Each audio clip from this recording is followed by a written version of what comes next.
Welcome to North Metro TV News. Thank you for joining us. I'm Rusty Ray.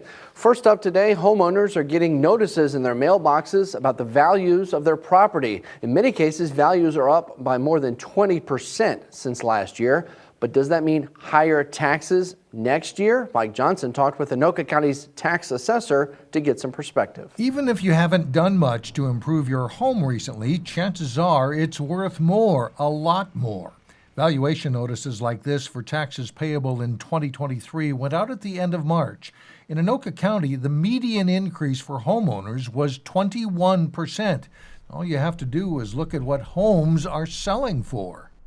It's an unprecedented market. We're not used to seeing homes selling for $20,000, $30,000 over list price. In general, throughout history, it's been your list price and 5-10% less is your selling price. The new norm is now $20,000, $30,000 over the list price. In Centerville, Assessor Mary Wells outlined the situation at a recent city council meeting. It's been kind of a wild year. I guess I'll call it a wild year in real estate. Wells said what happened with one home sale in Centerville was not unusual. It listed for $290,000 and sold for $325,000. So do valuation increases like that actually translate to higher tax bills in 2023? No, not necessarily. Values is just the first step in the process. Once we establish values, the local taxing jurisdictions, your city, township, school districts, they're going to set their budgets. Those budgets will then be used to work backwards, and the values are used as an allocation method to make sure everyone's paying their fair share. So if levies stay relatively flat, taxes will probably stay relatively flat next year. If you feel your assessment is too high, there are several steps you can take to appeal it. First, call the phone number on the valuation notice for an explanation.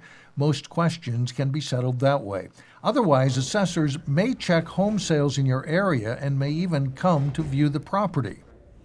In general, we're only adjusting a very small percentage of the parcels in the county through this process. But there's always a room for a change, especially when values are increasing 20 and 30%. So we always want to do our due diligence to make sure the value is as accurate as possible. Appeals are heard by local boards of appeals, depending on what city you live in April and May. Or the county board will hear appeals in June. For North Metro TV News, I'm Mike Johnson reporting. Now, some cities are hearing valuation appeals in April and May. Others use what's called an open book system, which provides property owners the ability to appeal directly to the county board. Check that phone number on your statement to find out how your city handles